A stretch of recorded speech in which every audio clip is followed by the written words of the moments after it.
सुप्रभात बच्चों।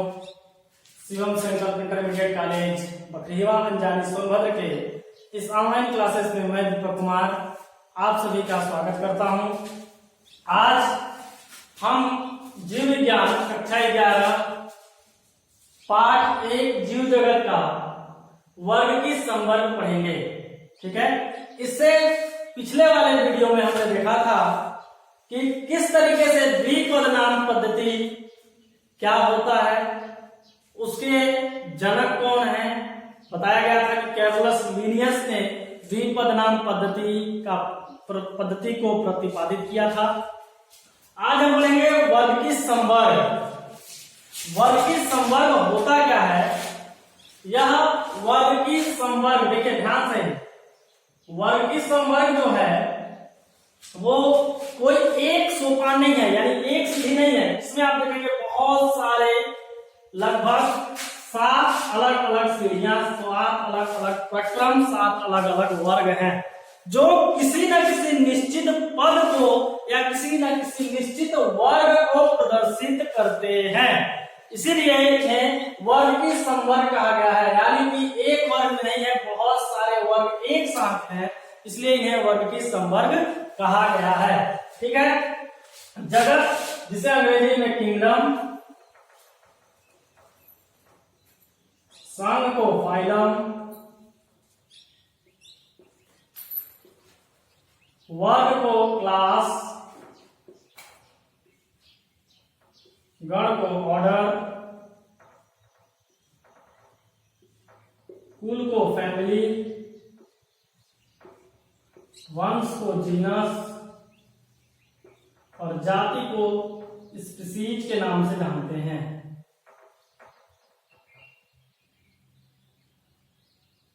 ठीक है, इस तरीके से यह जो है किसी भी जीव का, हमारे पृथ्वी पर उपस्थित जो भी जीव हैं उन जीवों को हम आसानी से वर्गीकरण करने के लिए इस वर्ग की संवर्ग का प्रयोग करते हैं। यानी इतने जो वर्ग हैं, जगत, संघ, वर्ग, गण, कुल, वंश, जाति, ये सारे के सारे पद जो हैं वो वर्गीकरण के रूप में प्रयुक्त किए जाते हैं। चाहे जो भी जीव हैं उन जीवों को हम आसानी से इनकी सहायता से हम वर्गीकृत कर देते हैं कि वह जीव किस जगत का है, कौन सा संघ है, कौन सा वर्ग है, गण कौन सा, कुल कौन सा, वंश कौन सा, जाति कौन सा है। ठीक है, इसके आधार पर हम जीवों को आसानी से वर्गीकृत कर लेते हैं, जिससे वर्गीकरण से यह पता चल जाता है कि कौन सा जीव किस जगत से बिलोंग करता है, या किस संघ से है, किस वर्ग से है, किस गण से है। यानी कि सारे के सारे पद जो होते हैं वो जीवों को वर्गीकरण करने के लिए एकदम अत्यंत आवश्यक होते हैं। इससे अत्यंत ही सहायता मिलती है। यह आरोही क्रम है। किसी भी जीव को अगर हम वर्गीकृत करते हैं तो सबसे पहले उसके जाति संकेत पद को ध्यान देते हैं आरोही क्रम में। क्यों? कारण क्या है, अगर हम जाति से जाएंगे तो ये किस जाति का है, उसके बाद हम उसके वंश का पता करते हैं कि वह किस वंश का है, किस कुल का है, फिर किस गण का है, वर्ग, संघ, फिर जगत में आएंगे। अगर हम अवरोही क्रम की तरफ से चलते हैं, यानी जगत को पहले लेते हैं, ठीक है, तो एक दो क्रम में तो हमें आसानी से पता चल जाएगा, लेकिन इसके बाद जो संघ होगा, वर्ग होगा, गण होगा, या तो आपको याद है तब तो कर लेंगे, नहीं तो अगर हमको ऐसे निकालना पड़ा तो अवरोही क्रम में अत्यंत समस्या उत्पन्न होती है। आरोही क्रम बहुत ही सरल तरीके से हो जाता है। जैसे मानो का अगर हम वर्गीकरण करते हैं, या फिर हम गेहूं के पौधे का करते हैं, ठीक है, गेहूं का जो होता है, गेहूं का पादप का अगर वर्गीकरण हम करते हैं तो सबसे पहले चीज 2-3 चीजें जो होती है मुख्य रूप से उनको हमें याद करना ही होता है। जैसे उसका वंश नाम, उसका जाति नाम, यानी कि उसका वैज्ञानिक नाम हमको याद होना चाहिए। यह एकदम आसान तरीका है। ठीक, गेहूं का वैज्ञानिक नाम क्या होता है? Triticum aestivum. Triticum aestivum. आपने कल नामकरण पद्धति का नियम पढ़ा था। जैसे हमने लिखा है ट्रिटिकम एस्टिवम, इसमें वो सारे चारों के चारों नियम आ जा रहे हैं। एक बार हम फिर से दोहरा दे रहे हैं। देखिए, जो जैविक नाम होते हैं वह तिरछा लिखा जाता है। तिरछा लिखने का कारण क्या है? वह लैटिन भाषा को प्रदर्शित करता है। अगर हम तिरछा नहीं लिखते हैं तो उसके नीचे अंडरलाइन कर देते हैं। यह अंडरलाइन भी उसको यह निर्देशित करता है या बताता है या दर्शाता है कि यह लैटिन भाषा से इसकी उत्पत्ति हुई है। ठीक है। दूसरा चीज इसमें क्या था? एक वंश नाम होता है, दूसरा जाति संकेत पद होता है। ठीक है। नेक्स्ट है इसमें एक जो वंश नाम होता है उसका पहला अक्षर हम अंग्रेजी के बड़े अक्षर से लिखते हैं और जाति संकेत पद का पहला अक्षर अंग्रेजी के छोटे अक्षर से लिखते हैं। ठीक, ये चीज हमको याद होना चाहिए। ये गेहूं का वैज्ञानिक नाम है ट्रिटिकम एस्टिवम, गेहूं का वैज्ञानिक नाम है। अब देखिए गेहूं का वैज्ञानिक नाम, अगर हम इसको अवरोही क्रम से प्रारंभ करते तो क्या होता? संघ जगत हमको पता था कि दो ही जगत होते हैं, या तो एक जंतु या तो एक पादप। ठीक है। प्राणी जगत को जंतु जगत कहते हैं, एनिमल किंगडम। पादप जगत को प्लांट किंगडम कहते हैं। यानी जगत में क्या हो जाएगा? पादप जगत हो जाएगा। यहाँ पर हम लिख देंगे जगत में या किंगडम में जो होगा यहाँ पर पादप जगत हो गया। ठीक। संघ गण डिवीजन में यहाँ पर जाकर के हमको समस्या उत्पन्न हो जाएगी अवरोही क्रम में। यहीं पर समस्या उत्पन्न होगी कि हम अब संघ या गण जो डिवीजन होता है, फाइलम या डिवीजन जो होता है वह हम लिखें तो लिखें क्या? यहीं पर इसीलिए आरोही क्रम से हम चलते हैं, उसके जाति संकेत पद से चलते हैं, जिससे कि हमें आसानी से किसी भी जीव का वर्गीकरण हम कर लेते हैं। जैसे देखिए किसी इसका क्या है? एस्टिवम।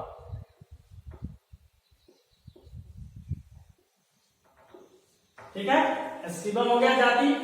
ये हो जाएगा आपका ट्रिटिकम।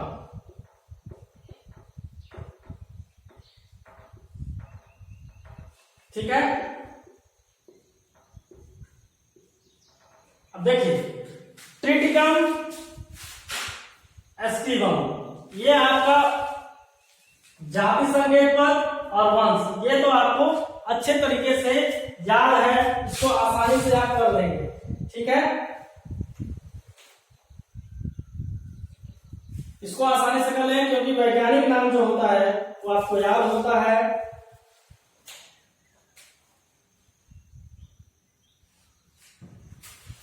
इसका जो कुल होगा, ये ध्यान दीजिएगा, इसका जो कुल होता है गेहूं का वो पोएसी कुल का होता है, पोएसी। ठीक है। इसका गण जो होगा वो पोयल्स होगा। अब वर्ग और क्लास में जब होता है तब आपको पता चलना चाहिए कि दो चीजें होती हैं वर्ग और क्लास में। किसी भी पादप वर्ग, जैसे ही जगत में किसी पौधे का नाम आ जाए तो वर्ग में दो ही चीज हो सकता है, संघ में दो ही चीज हो सकता है। जगत तो आपको पता ही है, जगत तो दो ही होता ही है, लेकिन जैसे ही पादप जगत की बात करेंगे तो संघ में दो चीज होगा और वर्ग में दो चीज होगा। ये आपको ध्यान में रखना है। आप उसको पहले से ही वर्गीकृत करके रखेंगे। संघ, अब देखिए वर्ग में जो होगा, गेहूं जो है एक बीजपत्री पौधा है कि द्विबीजपत्री है, यानी मोनोकोटिलेडनी है कि डाइकोटिलेडनी है। ठीक है। गेहूं जो है वो क्या है? एक बीजपत्री है, एक बीजपत्री। अब हम इसको कैसे पढ़ेंगे ये आपको पहले बताया जाएगा। एक बीजपत्री क्या है, दो बीजपत्री क्या है, इससे पहले आप जान चुके हैं कि एक बीजपत्री हम उसे कहते हैं जिसमें एक बीज पत्र पाया जाता हो। ऐसे पादप जिनके बीज में एक ही बीज पत्र पाया जाता हो उन्हें एक बीज पत्री कहते हैं। जैसे गेहूं, मक्का, धान, जौ, बाजरा, ये सब क्या हो गए? एक बीज पत्री हो गए। द्विबीजपत्री जिसमें दो बीज पत्र पाए जाते होंगे, जिनको हम आसानी से दो भाग में बांट देते हो। जैसे कि आप देखेंगे चना, मटर, अरहर, ये सब क्या है? द्विबीजपत्री है। जितनी दलहनी फसलें हैं अधिकतर द्विबीजपत्री के अंतर्गत आते हैं। सरसों ये भी द्विबीजपत्री है। ठीक है। इनको हम आसानी से दो भाग में बांट देते हैं, इनमें दो बीज पत्र पाया जाता है। संघ में हो जाएगा जब एक बीजपत्री है तो संघ में कॉमन सी चीज हो जाएगी, आवृत बीजी है, आवृत बीजी है। ठीक है। यानी यानी कि अब देखिए हो गया इस तरीके से, ये था आपका आरोही क्रम। अवरोही क्रम के अंतर्गत जब देखा तो पादप, पिंडम हो गया, संघ हो गया, आवृत बीजी, इसमें आवृत बीजी एक बीजपत्री, पोएल्स गण हो गया, इसका कुल हो गया पोएसी, वंश हो गया ट्रिटिकम, जाति हो गया एस्टिबम।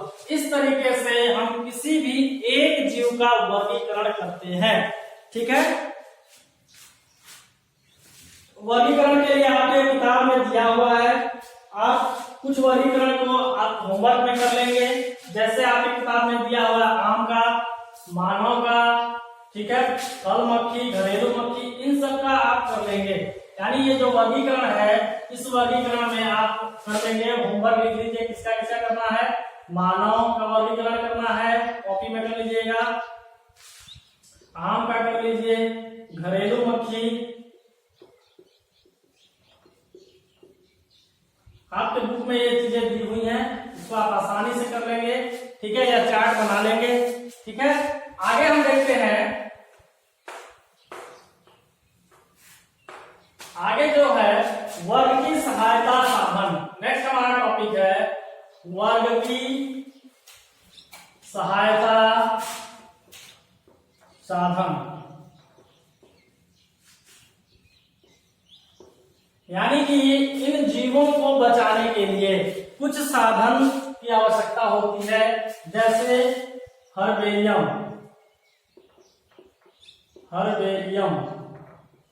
यह वर्ग की सहायता साधन का पहला है। हर्बेरियम किसे कहते हैं? कागज के शीट पर पौधे के एकत्र नमूने को दबाकर, सुखाकर परिरक्षित करने की प्रक्रिया को हम हर्बेरियम कहते हैं। यानी कि कोई भी एक कागज की, ऐसे मान लीजिए शीट है, लकड़ी की शीट है, ठीक, इस शीट पर हम पौधे के नमूने को, नमूने का मतलब है पूरा का पूरा पौधा होना चाहिए, जिसमें उसका जड़ भी हो, ठीक है, तना भी हो, पत्ती भी हो, संभव हो तो फूल भी हो और फल भी हो। यानी यह पौधे का नमूना हो गया।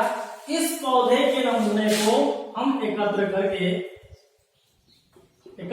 सुखाते हैं, ठीक है, दबा करके इसको परिरक्षित करते हैं। ज्यों करते हो इसको हम क्या करेंगे, ऊपर से यहाँ पर प्रेस कर देंगे, ऊपर से कुछ भारी वस्तु से लकड़ी का कार्डबोर्ड रख करके इसको क्या कर देंगे, दबा के सुखा लेंगे, परिरक्षित करेंगे। वह क्या कहलाता है? हर्बेरियम कहलाता है। इसको हम किसी न किसी एक फाइल में रखते हैं, ठीक है, हर्बेरियम फाइल इसको बोला जाता है। अब इसमें होता क्या है, किस तरीके से क्या होता है, इसको वर्ग की सहायता साधन के अंतर्गत रखा क्यों गया है? जैसे मान लीजिए आज से 20 साल पहले जो पौधा था आज विलुप्त हो चुका है, तो उस पौधे के नमूने को हम एकत्र करके इस तरीके से रखे हुए हैं और इसका नाम है, मान लीजिए वैज्ञानिक नाम लिख दिए, उसका क्या कहते हैं, हिंदी नाम लिख दिए, क्षेत्रीय नाम, उसके क्षेत्र में कौन सा नाम बोला जाता है क्षेत्रीय नाम लिख दिए, किस स्थान पर पाया जाता था उस स्थान का नाम लिखा हुआ है। यानी कि यहाँ पर हम क्या कर दिए हैं, उसके टोटल डिटेल को यहाँ पर रख दिए हैं। तो अगर यह फाइल में रखा हुआ है तो 10 साल बाद, 20 साल बाद हम उस फाइल को जब पलट करके देखेंगे तो आसानी से पता चल जाएगा कि आज जो पौधा विलुप्त हो चुका है, जिसको हम रेड डाटा बुक में पढ़ रहे हैं, ठीक है, रेड डाटा बुक में जिस पौधे को पढ़ रहे हैं उसको हम आसानी से उसका एक नमूना देख सकते हैं। इसीलिए इसको हम वर्ग की सहायता साधन के अंतर्गत रखे हैं, ठीक है। एक बार ध्यान से सुनिए, हर्बेरियम वो है जिसमें पौधे के नमूने को कागज के शीट पर सुखाकर, दबाकर परिरक्षित करने की प्रक्रिया क्या कहलाता है? हर्बेरियम कहलाता है, ठीक है। इसमें हमें किसी भी पौधे के बारे में जानकारी आसानी से मिल जाती है, ठीक। इसको जिस फाइल में हम रखते हैं उसको हर्बेरियम फाइल कहते हैं, जिस पेज पर इसको चिपकाते हैं उसको हर्बेरियम शीट कहते हैं, ठीक है। कागज के शीट पे जो हम नमूने को रखते हैं उसको हर्बेरियम शीट कहते हैं, ठीक है। दूसरा वर्ग की सहायता साधन के अंतर्गत आपका आ जाता है वनस्पति उद्यान, बोटेनिकल गार्डन। वनस्पति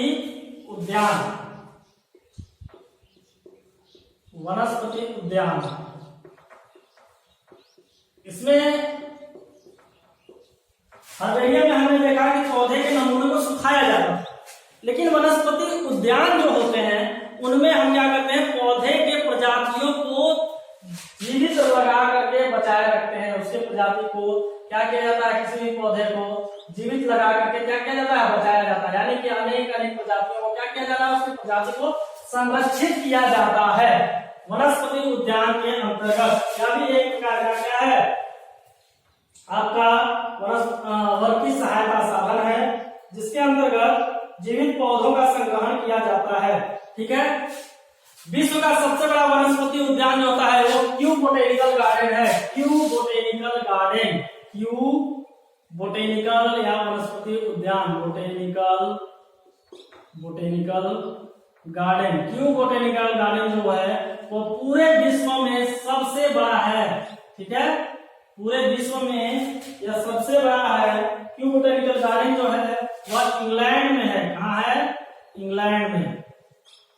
ध्यान दीजिएगा, ये पूरे विश्व का सबसे बड़ा बोटेनिकल गार्डन है, जहां पर तकरीबन 50 लाख से भी ज्यादा प्रजातियों को संरक्षित किया जाता है। पौधों के इतने बड़े प्रजाति को संरक्षित किया जाता है। हमारे भारत में जो सबसे बड़ा बोटेनिकल गार्डन है वह है आपका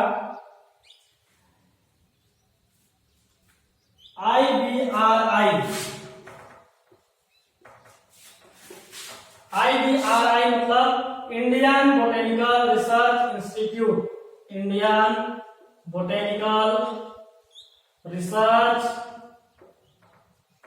institute. Indian botanical research institute कहाँ है, लखनऊ उत्तर प्रदेश में है। लखनऊ उत्तर प्रदेश में है, जो भारत में सबसे बड़ा है। यानी भारत की बात करें कि भारत में सबसे बड़ा बोटेनिकल गार्डन वनस्पति उद्यान कौन सा है, तो इंडियन बोटेनिकल रिसर्च इंस्टीट्यूट, जो लगभग 51 एकड़ में फैला हुआ है। 51 एकड़ स्क्वायर मीटर में क्या हुआ है, फैला हुआ है। इतना बड़ा है, इसमें लगभग 1.5 लाख जो होते हैं प्रजाति संरक्षित किए गए हैं। ठीक है, अलग अलग प्रजाति संरक्षित किए गए हैं पौधे के। नेक्स्ट आप देख सकते हैं, इसी तरीके से इंडियन बोटेनिकल गार्डन है जो हावड़ा क्या कहते हैं पश्चिम बंगाल में है, वेस्ट बंगाल में है, इंडियन बोटेनिकल गार्डन। नेक्स्ट हम देखेंगे वर्गीय सहायता साधन में संग्रहालय, म्यूजियम, संग्रहालय या म्यूजियम जिसको कहते हैं।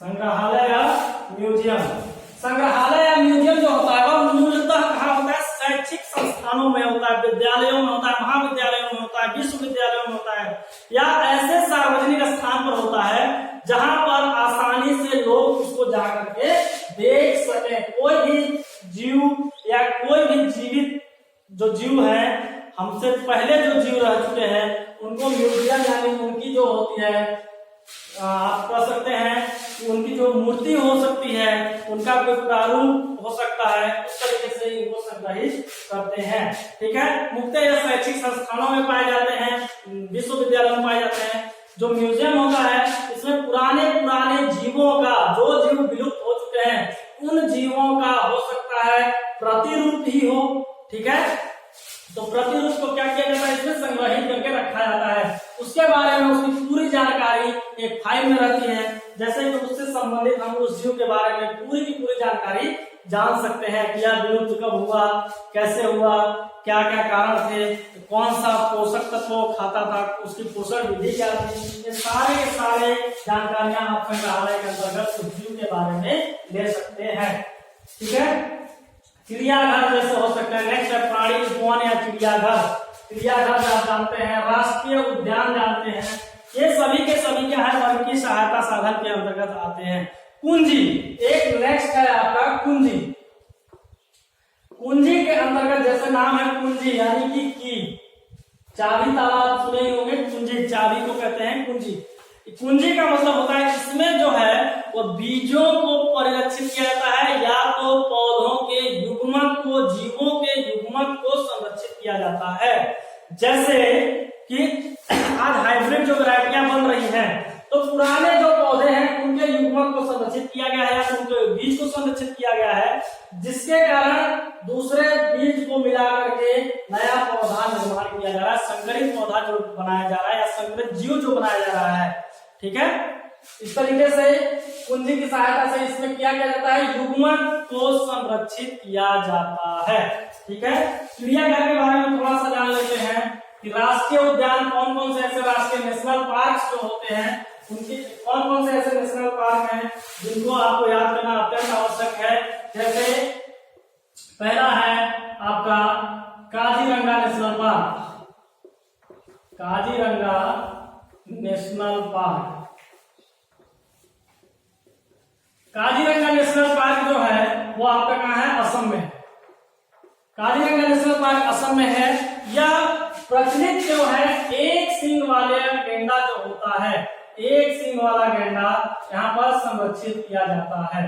ठीक है, एक सींग वाले गेंडे यहाँ पर संरक्षित किए जाते हैं। मुख्य रूप से यह एकल जीव को लिए जाना जाता है काजीरंगा नेशनल पार्क, लेकिन आज यहाँ पर बहुत सारे जीवों के प्रजातियों को संरक्षित किया जाता है। कोई जरूरी नहीं है कि सिर्फ वहां पर जाएंगे तो एक सींग वाले गेंडा ही मिलेंगे। इसके साथ साथ अनेक ऐसे जीव हैं जिनका प्रजाति संकट में है या संकटग्रस्त जो जीव है, संकट उत्पन्न जितने भी जीव हैं उनको यहाँ पर क्या किया जाता है, संरक्षित किया जाता है। काजीरंगा नेशनल पार्क ध्यान दीजिए असम में है, एक सींग वाला गेंडा यहाँ पर पाला जाता है। दूसरा है गिर नेशनल पार्क, गिर नेशनल पार्क। नेशनल पार्क कहाँ है, गिर नेशनल पार्क गुजरात में है। गिर नेशनल पार्क गुजरात में है और यह पार्क जाना जाता है एशियाई शेरों के लिए। जब एशियाई शेरों का संख्या धीरे धीरे कम होने लगा, वो संकट उत्पन्न आ गए, तो इन एशियाई शेरों के लिए एक संरक्षण किया गया, सरकार के द्वारा एक पार्क खोला गया जिसे गिर नेशनल पार्क के नाम से जाना गया। यह गिर नेशनल पार्क गुजरात में स्थित है, जो एशियाई शेरों को मुख्य रूप से संरक्षित करने के लिए जाना जाता है। यहाँ पर भी बहुत सारे अनेक जीव संरक्षित किए जाते हैं। जो भी जीव संकट उत्पन्न पाए जाते हैं वो भी यहाँ पर संरक्षित किए जाते हैं। गिर नेशनल पार्क जो होता है वो मुख्यतः किसके लिए जाना जाता है, एशियाई शेरों के लिए जाना जाता है। आप पूछेगा कि उत्तर प्रदेश में कोई ऐसा बताइए पार्क जो हो, या सबसे पहला नेशनल पार्क कौन सा है, ये सब क्वेश्चन आता रहता है। तो सबसे पहला नेशनल पार्क जो होता है वो है Jim Corbett national park. Jim Corbett national park ये सबसे पहला नेशनल पार्क है, भारत का सबसे पहला नेशनल पार्क है जिम कॉर्बेट नेशनल पार्क, जो उत्तराखंड में उपस्थित है।